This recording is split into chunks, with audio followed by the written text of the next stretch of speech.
And the interesting thing is, I feel like we're grappling with a lot of similar questions today, and probably also for the remainder of these days.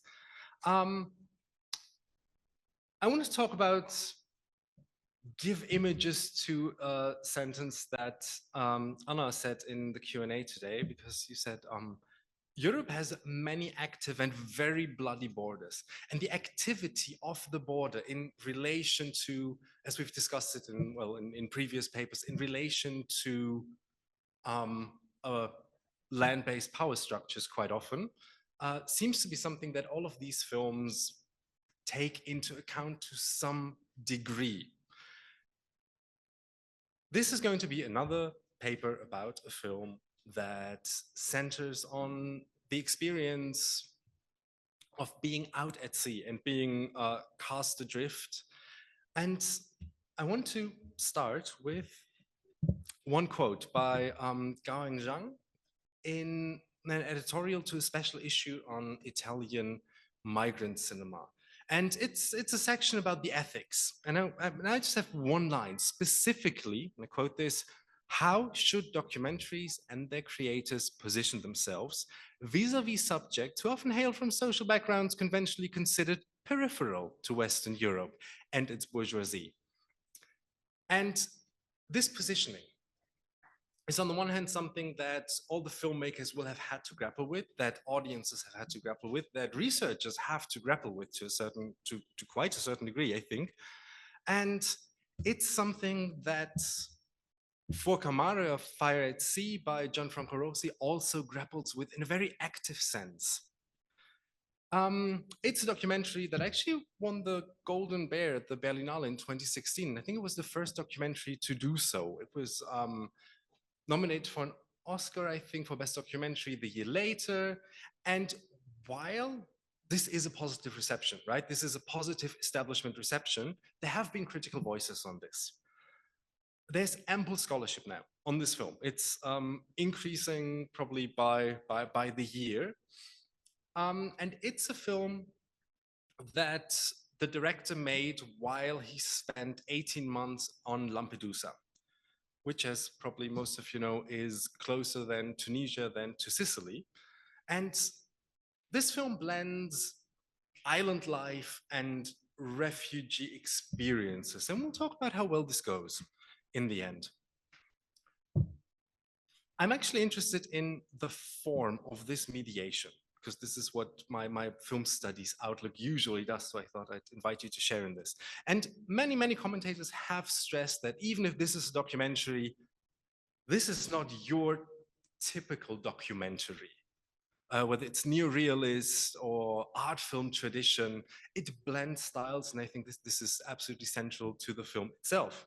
To me, just for everyone's context, I think with Stella Abruzzi's new documentary paradigm from the early 2000s, we can really capture this. Because I think it's a text that itself reveals the tensions between the documentary pursuit of the most authentic mode of factual representation and the impossibility of this aim.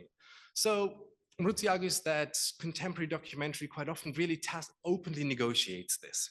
And I think this film falls into that category too. So when I said, and now I'm just going to delve into it, it has two strands.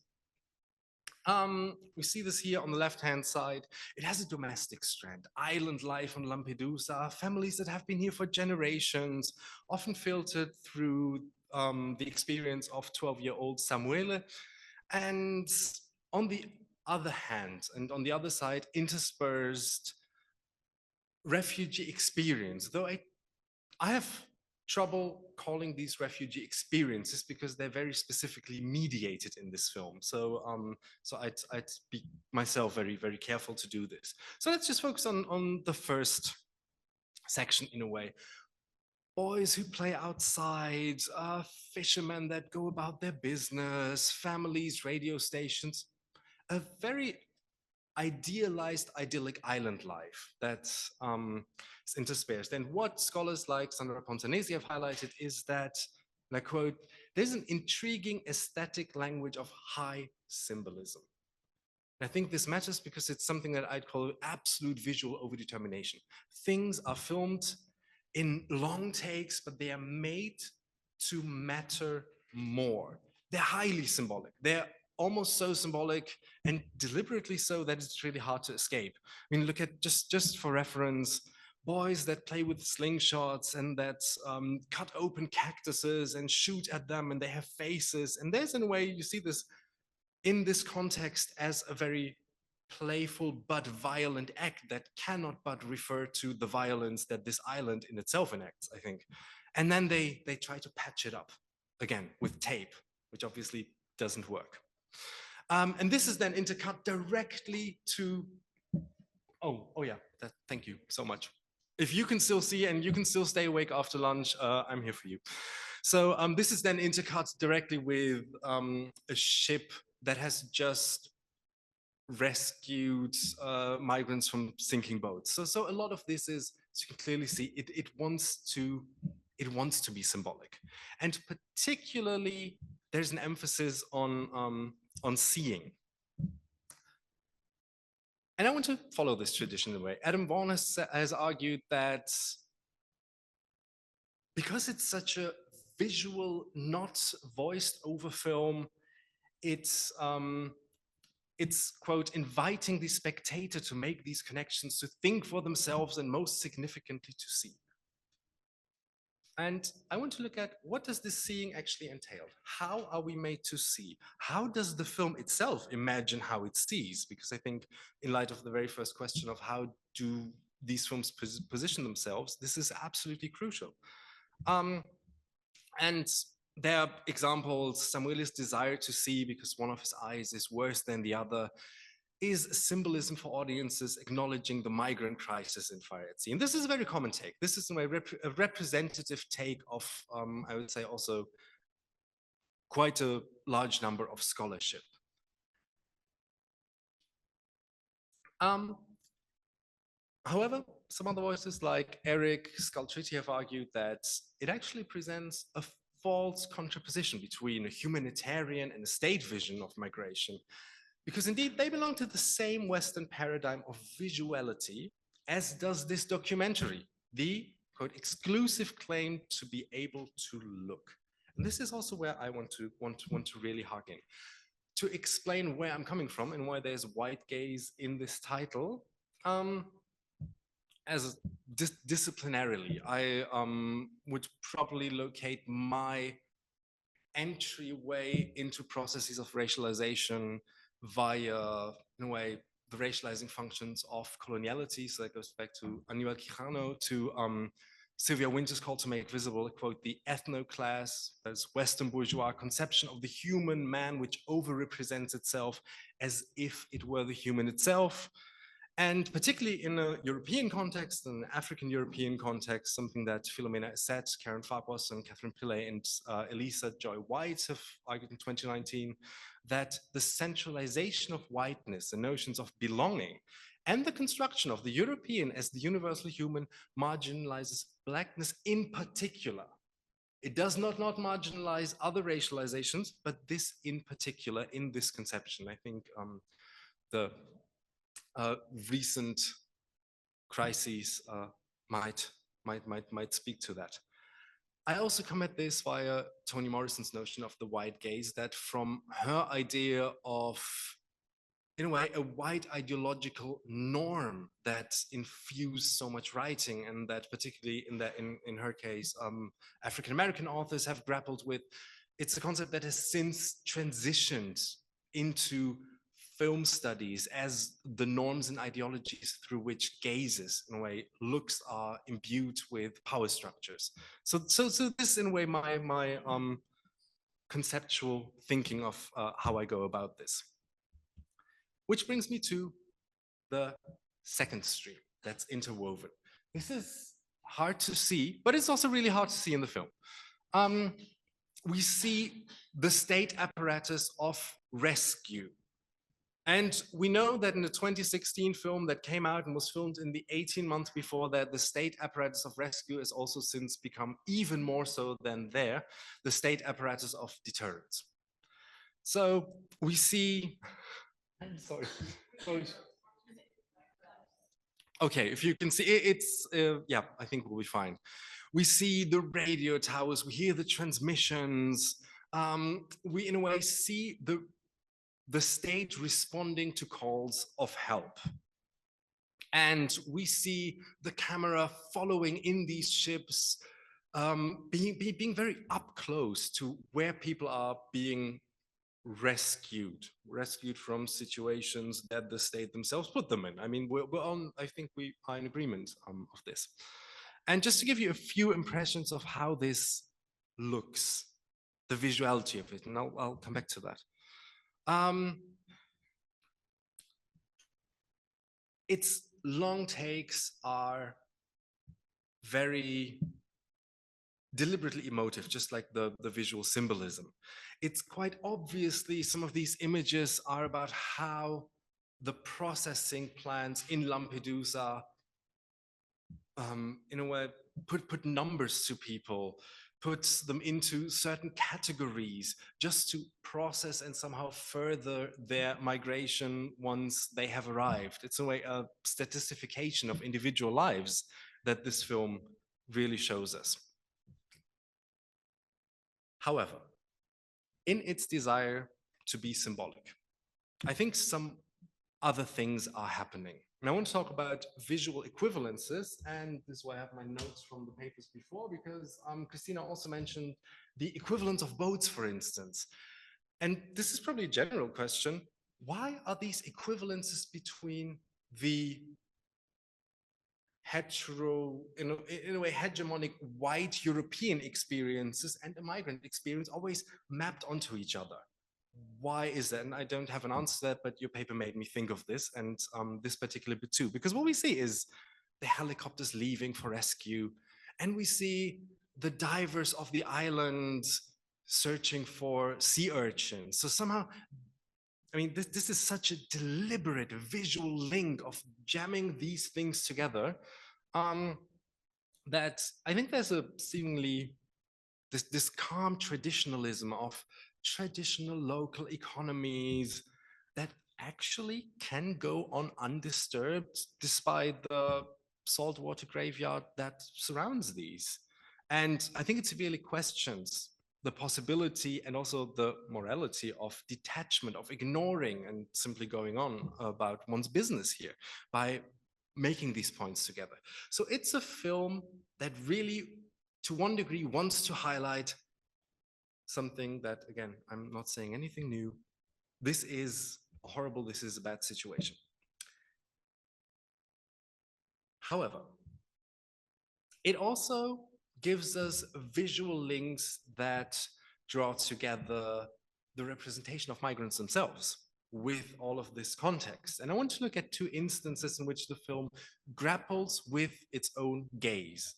And grappling that I argue tells us the film is aware of its wide gaze. It's aware of the problem, it's grappling with it. And I'm not saying that it's solving it. This is, in a way, to a certain degree, a different question.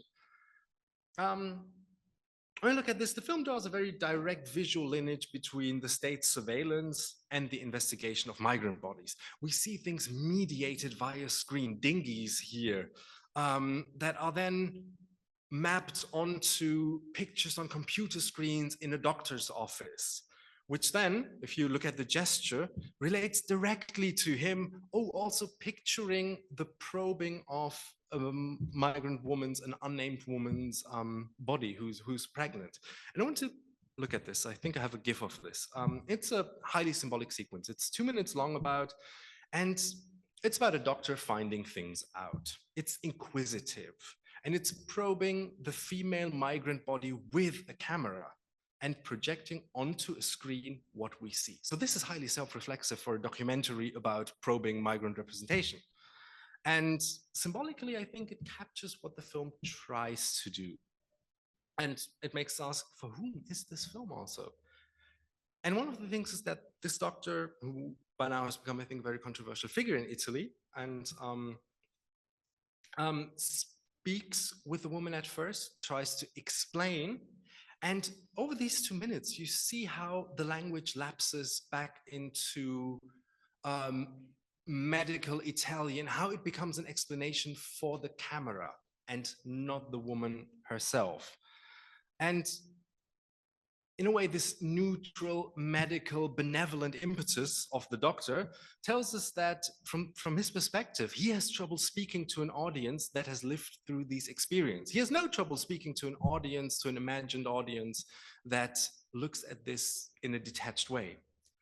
There is, however, to this scene, a twist, because this is about finding out the baby's gender, the unborn child's gender, and we never find out. We never find out. All this inquisitiveness, all this time spent in a film probing quite literally a woman's body leads not, it doesn't yield the result that ideally, I think, to the doctor's own imagination, the film's imagination, it might. So I think it to a certain degree refuses the promise of documentary and this fetishization of knowledge in the face of the horrors that it tackles. And these are experiences that cannot be fully known from the outside. They cannot be mediated by white Western cinematic modes and filmmakers. And sometimes I feel like this film is very aware of this. This is the first intervention into its own gaze, as I want to call it. The second intervention into its own gaze are so-called, well, these rescue operations. They're filmed through windows. They are filmed against lit backgrounds. They are filmed through foils. They are filmed, in a way, in so many instances, deliberately obscured. And in theory, with long takes, long scenes. And in theory, you'd argue that such an explicit focus on a long take or like a single shot that dwells on the mise-en-scène for minutes on end, well, it's impossible not to think of Bazin's idea of the long take and that indeed this is cinema's most truthful expression. But this, of course, changes radically depending on where this is pointed at. And it changes radically when it encounters the grief inflicted by the Fortress Europe. And I think this screening off that we see here, the water, everything is essential, because this semi-permeable screen functions as an expression of a grappling with positionality, with the inability to know, to represent, and in a way, a constant labor to avoid this own white gaze. But this is in a way what I also want to close with. By making our grappling with positionality and the gazes that also a documentary genre that is inherently a colonial genre since the 19th century, by making our grappling with this transparent, do we avoid it? And this is, I think, where, to me at least, my own positionality comes on as a non-Black researcher and with no ties to the African continent, that first of all, I don't think the success of this strategy is for me to decide. And I think that's super fine. And that's fine to argue in a paper for how these strategies function without claiming that, oh, this is an example of how this went well, how it doesn't go well. And when we get to the Q&A, I also have ideas about first-person testimonies and The Land Between by David Fidelo that do things differently, very much differently. Because it's a film that, to the explicit frustration of the director, as he stressed in many interviews, doesn't allow him the possibility to get to know the migrants that just stay on the island for a few days.